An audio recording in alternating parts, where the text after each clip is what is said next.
Okay, now comes the serious part. Oh, Paula, did you want to say something? Oh, well, I just was going to ask the question, what is cabaret anyway? And that's what we're here to figure out. Because a lot of people think that when we come to the cabaret, we're going to have a nice evening out, food, drink, entertainment, a little bit of dance, a little bit of singing, a little bit of comedy. Or maybe you think you're going to see the musical.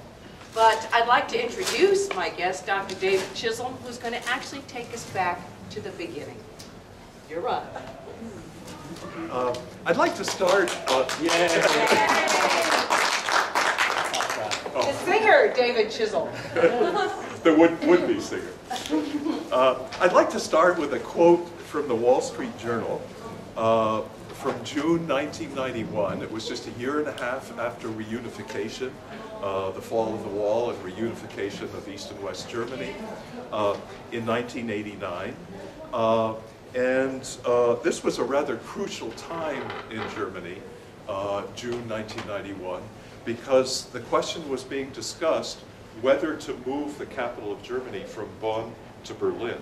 And there were quite a few people, quite a few Germans who did not want it moved to Berlin because of German history and because of Berlin's history. So this article in the Wall Street Journal has the following title: Cabaret Society, Berlin is a symbol of Germany, but makes many Germans uneasy. In this article, the reporter describes some of Berlin's unique characteristics, and then he comments, and I'm quoting the article from the Wall Street Journal in 1991. For most Germans, Berlin has always been a little... Can you hear me? No. There you go. Better. Can you hear me now? Yeah. Okay. Could you hear me before? No. Not much. Okay. For most Germans, Berlin has always been a little dangerous, a little too daring. The city is known for its history of political extremes and for its present and past indulgences, nightclubs without closing hours, alternative lifestyles, wild fashion, and an irreverent sense of humor. Berlin is also known for verbal combat, for its quick, big city wit, come to the cabaret. This last sentence is not only a quotation from John Kander and Fred Ebb's musical Cabaret of 1966, it also reflects the view of cabaret as a miniature stage symbolizing Berlin and German society, German society as a whole in post-unification Germany and in the Weimar Republic. The inner contradictions and tensions in German society of the 1920s and 1930s, in juxtaposition to the Kit Kat Club in the musical, characterize the development of German cabaret since its origins in Berlin and Munich at the beginning of the 20th century. Since the opening of the first cabaret in Berlin in January 1901, there was an uneasy tension between the desire to address social and political issues and raise the level of mass entertainment on the one hand, and the desire... Oh, okay. Can you hear me? Yeah. Oh, that, okay. There was a discrepancy between the desire to raise social and political issues and raise the level of mass entertainment, which had reached an abysmal low in the late 19th century in Germany. And on the other hand, the desire to succeed economically and to at least make a profit and not go out of business, as many of the earliest cabarets did after just a few months. The primary purpose of the decadent Kit Kat Club, portrayed in Kander and Ebb's musical, is to amuse and please the audience, to give it what it wants in the hope of making a profit or at least breaking even. In German, this type of cabaret, whose sole purpose is entertainment, is referred to as Amüsierkabarett, amusement cabaret. And that distinguishes it from the literary and political cabarets, which attempted to address aesthetic, social, and political issues through satire and parody, as well as entertaining the audience. And the whole idea behind this was that education is combined with entertainment. That is, you reach an audience not through being didactic, like some of Bertolt Brecht's earliest didactic plays, but you reach an audience more successfully by combining humor and satire with an important underlying message. With the abolition of preliminary police censorship and the loosening of the strict morality which had prevailed before the war, traditional values were increasingly called into question. In these chaotic, confused post-war years, Berlin became the first major cosmopolitan center in Germany.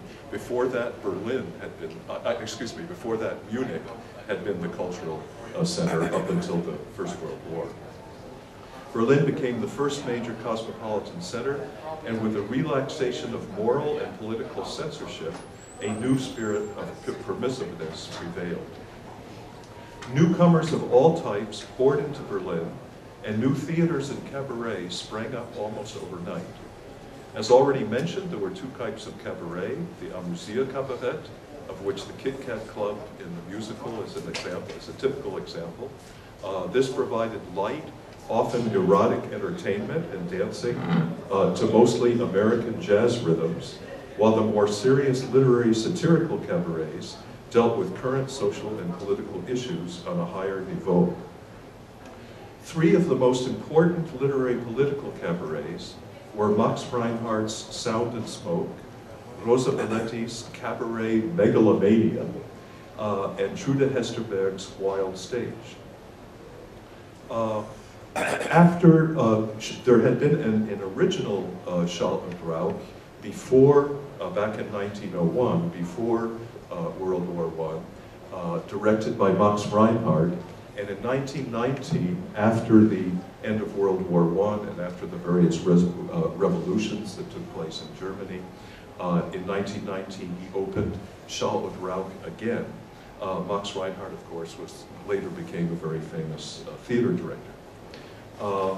And in the second Schall und Rauch in 1909, there was strong criticism of corruption, a mockery of William II, who had fled to Holland right after the end of the First World War. And also criticism of the extreme right-wing politics which pervaded in Berlin and throughout Germany right after the end of the First World War. One thing I forgot to mention is the origin of the word cabaret. Originally, a cabaret in France was a serving dish which had various compartments for different types of foods. So it was a variety of foods that you could choose from. And little by little, the establishments, the inns and the taverns, in which these cabaret trays, these serving trays, in which food was served to the people, they took on the name cabaret. And so these inns and taverns in France gradually became called cabarets. And then in the late 19th century, there were singers and performers, all sorts of circus performers, jugglers, singers, actors. They would go from cafe to cafe, tavern to tavern, and perform. And eventually, these performances in France came to be called cabaret. And then the first cabaret in France, which had a tremendous effect on the early German cabaret, was Le Chat Noir, which you can see right here.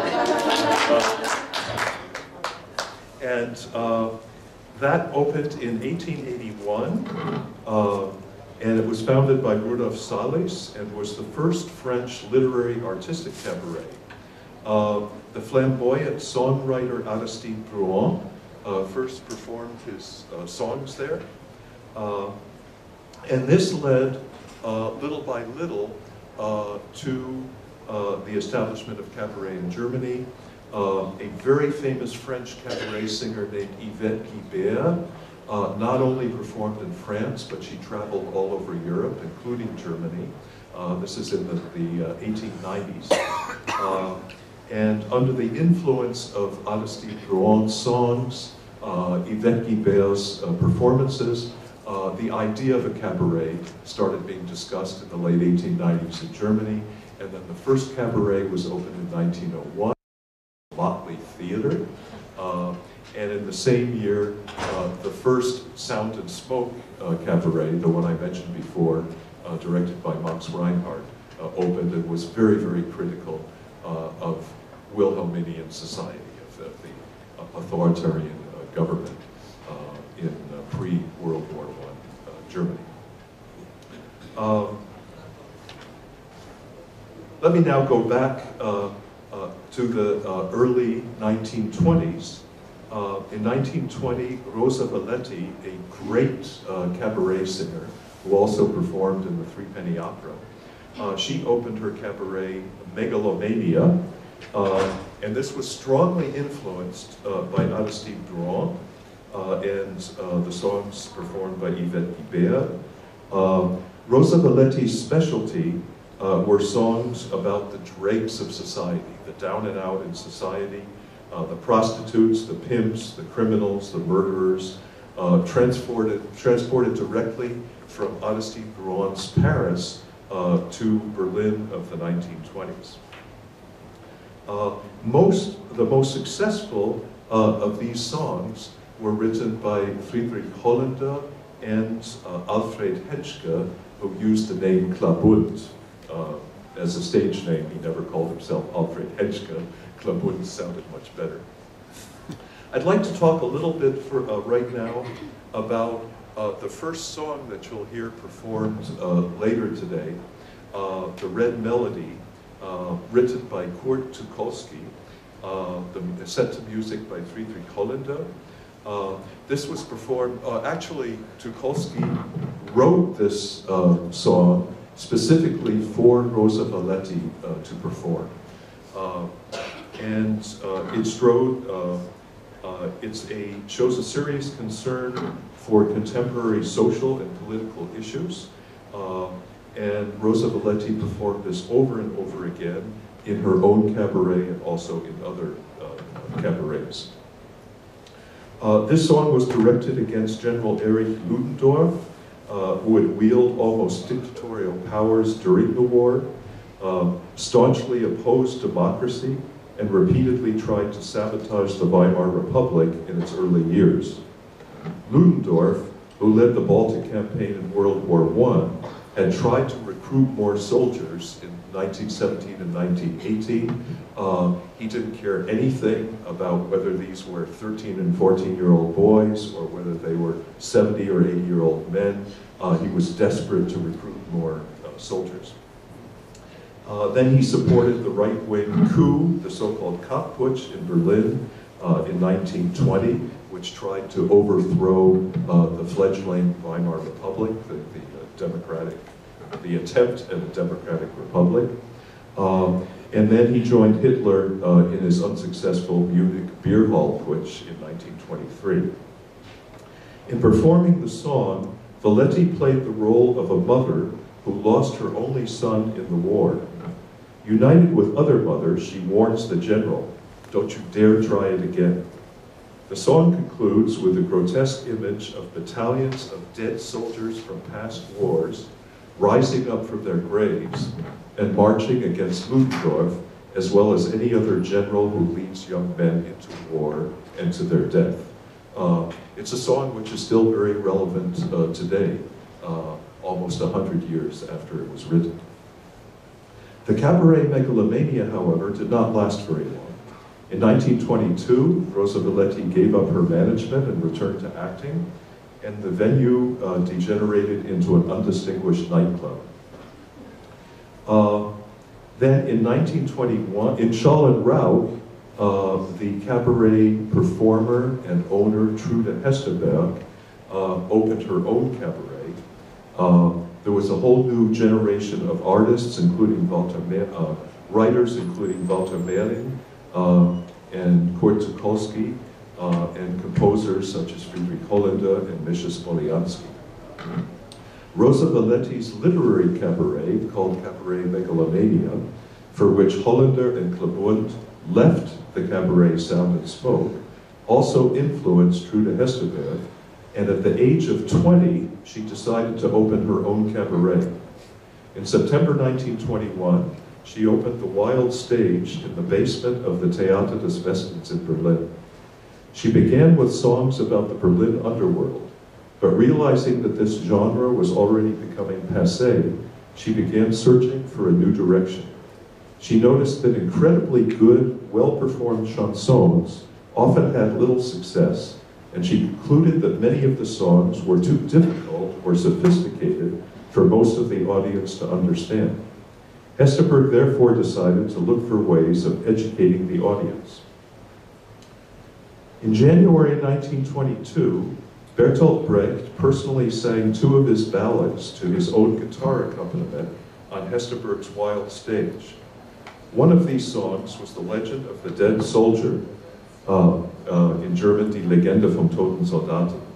This grotesque, highly satirical parody, ironically dedicated to General Ludendorff, relates how the German army, running out of soldiers toward the end of the war, dug up a dead soldier who had died prematurely because the war wasn't over yet and the Kaiser still needed him to fight, declared him fit for military service and sent him back to fight and die a second heroic death in battle. Okay. This is a caricature by George Gross, which was done in 1918, the same year that Brecht wrote The Legend of the Dead Soldier. And it shows the military commission, which Brecht mentions in his ballad, declaring this corpse fit for military service. The abbreviation KV means Kriegsverwendungsfähig, which means fit for military service. So this dead soldier is being declared fit for military service so he can die a second heroic death in the First World War. The ballad, which attacked the military doctors, the church, and the chauvinism of the citizens, caused such a scandal that Hesteberg had to drop the curtain until the audience calmed down. And Brecht was astounded. He said to Trude Hesteberg, "Why did you drop the curtain?" And Trude Hesteberg said, "Can't you see they're furious out there? They were throwing things, they were throwing fruit and various things at the stage." And Brecht was perfectly calm, and he said, "Well, so what?" In German, "Na und?" And then went back to singing his ballad. German Cabaret had a very strong influence on Bertolt Brecht and his development as a playwright, including his concept of epic theater, the use of alienation effect, gestus, and other devices. In early October 1922, a few nights after the premiere of the play Drums in the Night in Munich, Brecht opened his own cabaret called The Red Grape, with a late evening show which began after the conclusion of the play in the regular theater. The cabaret's name came from the tavern in the play, and the tavern host became the MC, or the Germans used the French name conférencier, the MC, the master of ceremonies, of the Red Grape. And at this time, Brecht also worked together with Karl Valentin, a wonderful comic actor in Munich, who used language in a very unusual way. And Brecht's early one-act plays, such as The Wedding, reflect the influence of this comic actor, Karl Valentin. What drew Brecht to Valentin was the comic's use of an estranged or alienated thinking process, which forced the audience to see the ordinary things in a new way. Several of the singers in Brecht's and Weil's operas, such as Rosa Valetti, Kata Kuhl, and Trude Hesteberg, were cabaret performers. In 1924, Brecht termed the expression epic smoking theater, episches Rauchtheater, where the spectators could critically view and be part of the stage performance. As in German cabarets of the 1920s, talking, smoking, and drinking could all contribute to the theatrical experience.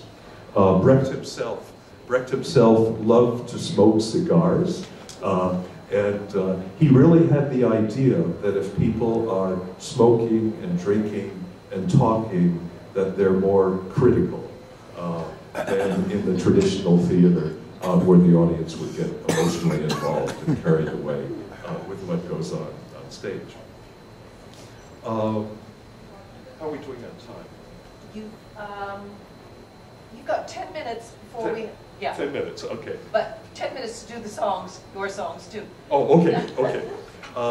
Then I'm going to, I already talked about The Red Melody, which is the first song that Leah is going to perform. And then I'd like to just talk briefly.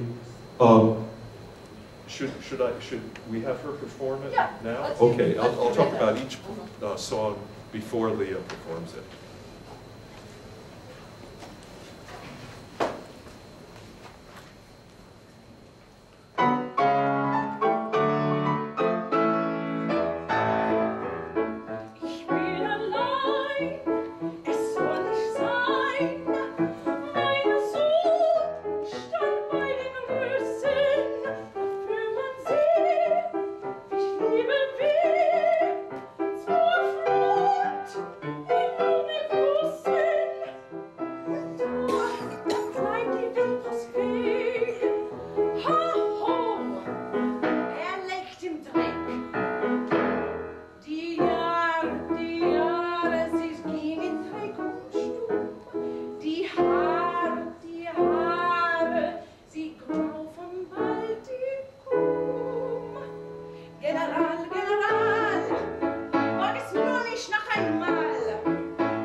The next song that Leah is going to sing was first performed in 1928, although it was originally written back in 1920. It's called the Lavender Song, in German, Das Lila Lied. Weimar Berlin in the 1920s had the most lively gay subculture in Europe. Despite a notorious law against homosexual activities between males, It was openly practiced by both sexes. There were many gay clubs, some of which had their own cabarets. The center of attraction was the Alexander Palais, later called Alexander Palast, with huge ballrooms, orchestra, and a cabaret. The lesbian clubs were somewhat more exclusive. The singer Claire Waldorf described the Berlin club The Pyramid as follows, and I quote Claire Waldorf, "One had to go through 3 house doors before arriving at the clandestine El Dorado of women, admission 30 pfennig. 4 brass musicians were playing the proscribed illegal anthem. The proscribed anthem that Waldorf refers to was called the Lila Lied, or Lavender Song. Marcellus Schiffer had composed a version of it for William Bendow to sing at Trude Hesterberg's Wild Stage. His tuxedo, hat band, and even the bar in the cabaret were all lavender in color. As a result of Bendow's greatly successful performance, this song became known to all, especially the words, "We're different from the others," "Wir sind anders als die anderen," a reference to a gay rights film of the same name which the authorities had suppressed.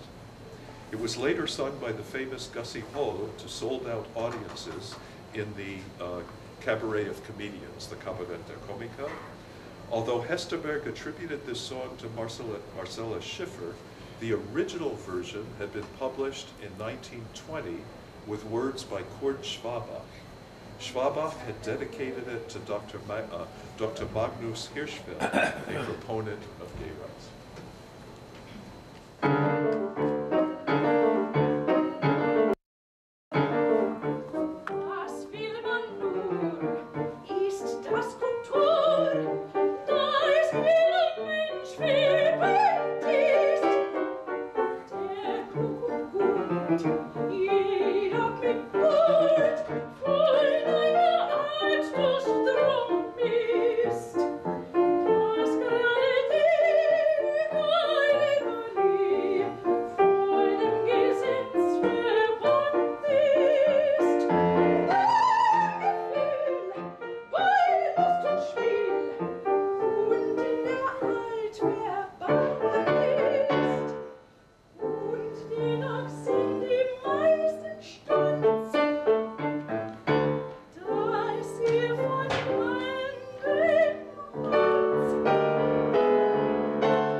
Was das Gefühl ist, denn wir sind alle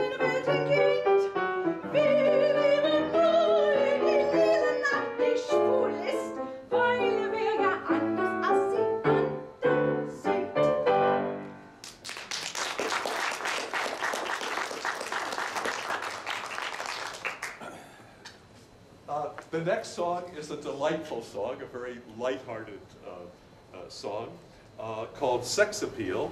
The text was written by Marcella Schiffer, set to music by Friedrich Hollander in 1930. It came from a cabaret revue called I Dance Around the World with You, Ich tanze die Welt mit dir. And it's about a would-be actress who wants to have enough sex appeal to steal the limelight and totally dominate all the other great actresses, such as Greta Garbo, and even the film directors. Schiffer plays with the almost identical sound of the German word for sex and the word for the number 6. Although this actress would like to have 7 appeal and 8 appeal, not just 6 appeal or sex appeal, she'd like to have 7 and 8 appeal. At present, she only has 5, 4, and 3 appeal. Her level of sex appeal is totally pitiful at this point. At the end, she imagines herself finally achieving her goal. Now her whole body radiates 6, 7, and 8 appeal to such an extent that she now has a sex appeal complex, ein Sexappeal-Komplex, and now exudes almost the very opposite of what she had so fervently desired.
this, we go to a song which is very humorous, but has a very serious undercurrent. It's called "The Jews Are All to Blame for It," to the music of the habanera from Bizet's opera Carmen. It satirizes and criticizes anti-Semitism, first by blaming the Jews for things. First I should mention there was a popular joke at the time. And this song builds on this joke, and the joke goes like this. One person says, everything is the fault of the Jews and the bicyclists. And a Nazi sympathizer says, why the bicyclists? And a Jew says, why the Jews? The song satirizes and criticizes anti-Semitism, first by blaming the Jews for things over which no human being has any control, for example, the weather, and then mentioning things such as the serious financial crisis caused by the collapse of the Donut Bank, for which many Germans thought Jewish financiers were to blame. The Herr Dietrich in the song was the finance minister, Hermann Dietrich, and Miss Dietrich is, of course, Marlene Dietrich, who had just made a sensation in Sternberg's film, The Blue Angel, in 1930.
years later, what's happened? We've gone through a war. There's been folk songs that have protested the war, and a new kind of cabaret, but with the same dark underside. Plenty of booze, drugs, and, of course, disillusionment. Most of all, with love.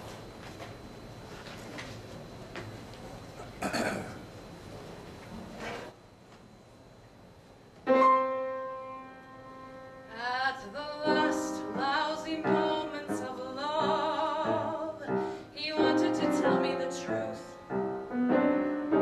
At the last riding rotten moments of love, he wanted to tell me the truth about me, of course. Thanks, I'll need this. At the last lousy moments of love, he wanted to tell me that I wasn't doing too well. I was eating and drinking and talking too much. He wanted to tell me as a friend at the end of those last lousy moments of love. He wanted to tell me he was leaving. He'd waited too long to tell me that I was self-righteous, even when I wasn't wrong. And I spoke about friendship till our friends gave me up as a friend for the season. For which reason he wanted to tell me this truth.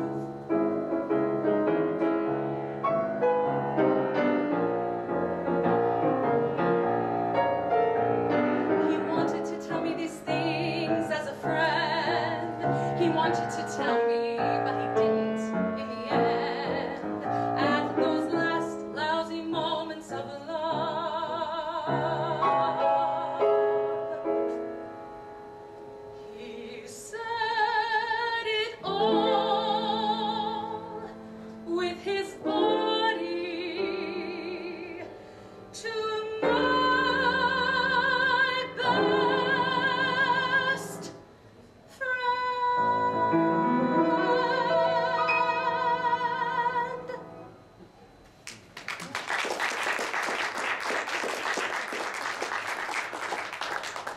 In the last 50 years, what else has happened? Even nice girls have learned to flaunt it.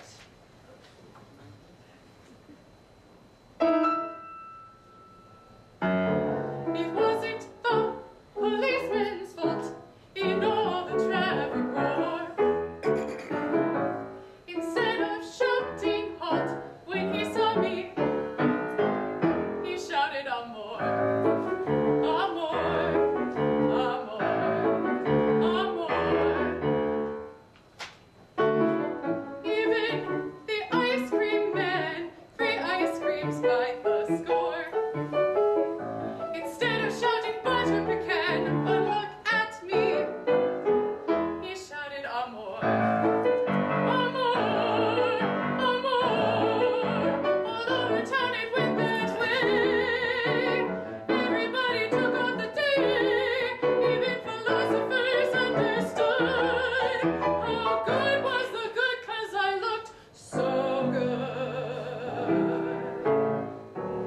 The poor stopped taking less, the rich stopped needing more. Instead of shouting no and yes, both looking at me, shouted amor.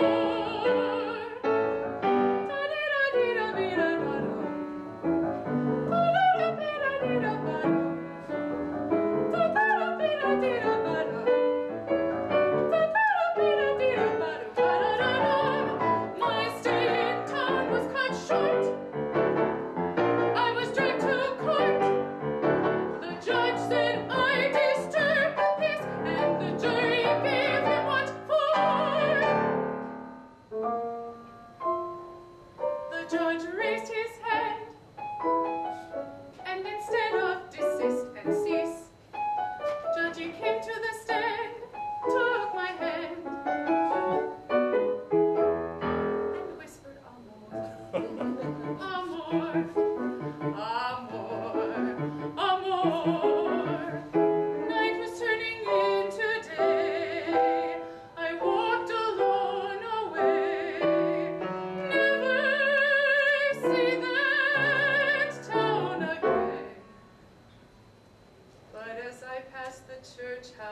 door. Instead of singing amen, the choir was singing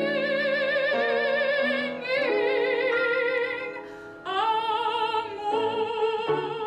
Da-dee-da-da-da, dee-da-ba-da-da-da-da-da. Amor, amor, amor.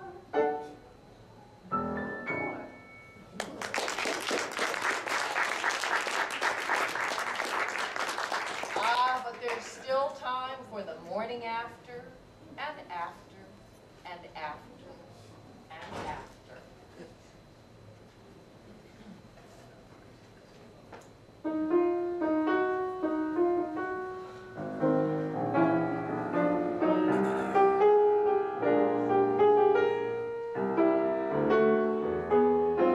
It's toothbrush time, 10 a.m. again, and toothbrush time. Last night at 9:30, it seemed okay. But in the light of day, not so fine at toothbrush time. Now he's crashing around my bathroom. Now he's reading my degree, perusing all my pills, reviewing all my ills, and he comes out smiling like me. Now he advances on my kitchen. Now he raids every shelf, till from the pots and pans and puddles and debris emerges 3 eggs, all for himself. Oh, how I'd be ahead if I'd stood out of bed. I wouldn't sit here grieving, waiting for the wonderful moment of his leaving. At toothbrush time, 10 a.m. again, and toothbrush time.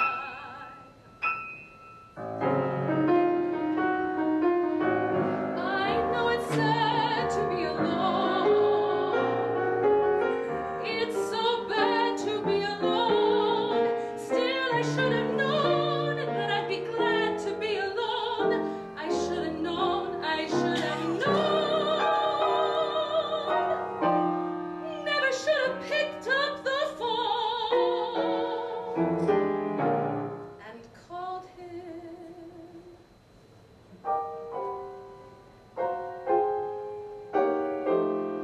Hey, listen, I gotta go. Oh, you gotta go too? So glad you understand. And, by the way, did you say 9 tonight again? See you then. Toothbrush time.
Poor Marco had the sip, and if you didn't take the terrible cure in those days, you went crazy and died.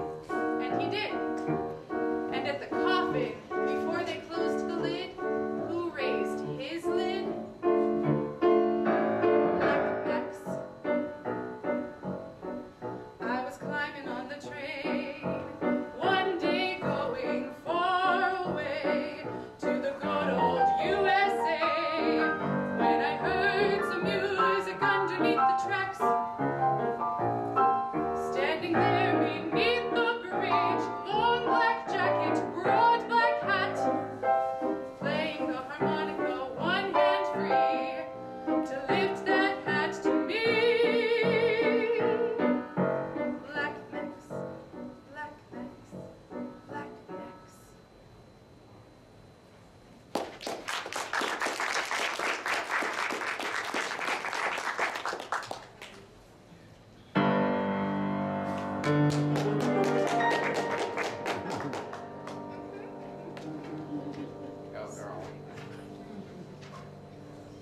My friend George used to say, "Oh, call me Georgia Hahn, get yourself a drink,"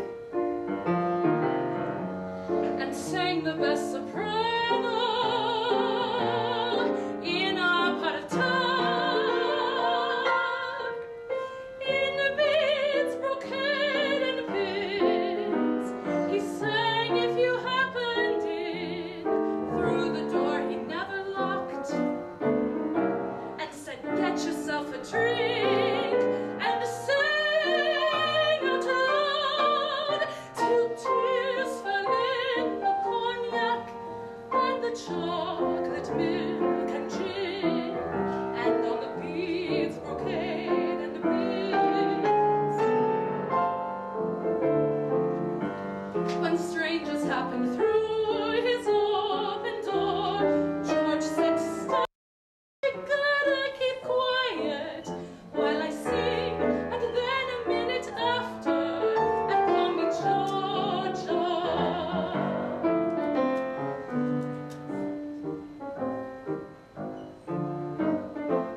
One fine day, a stranger in a suit of navy blue took George's life with a knife George had placed beside an apple pie he'd baked, and stabbed him in the middle of une Maldive Cremant as he sang for this particular stranger who was in the United States Navy.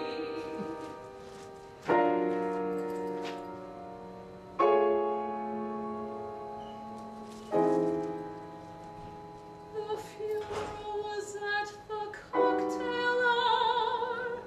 We knew George would like it like that. Tears fell on the beads, brocade, and pins in the coffin, which was white, because George was a virgin. Oh, call him Georgia Hahn, get yourself a drink.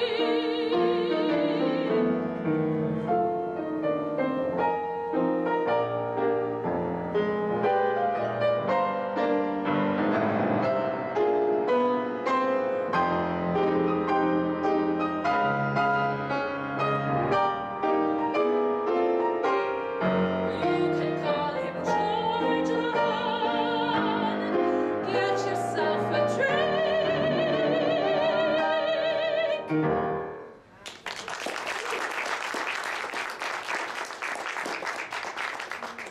Arnold Weinstein, poet for these songs, offered these words on Cabaret. Brecht and Weil, vowing to, quote, write for today and the hell with posterity, unquote, produced their immortal numbers under national conditions of stress. Their lyric rasping has been played in all the theaters of the Western world since those fearful times, because they wrote for that today, which comes again and again. Cabaret songs told what journalists left out. Even the love songs of cabaret have a conspiratorial quality. That elusive form of theater, poetry, leader, pop, tabernacular prayer called cabaret song.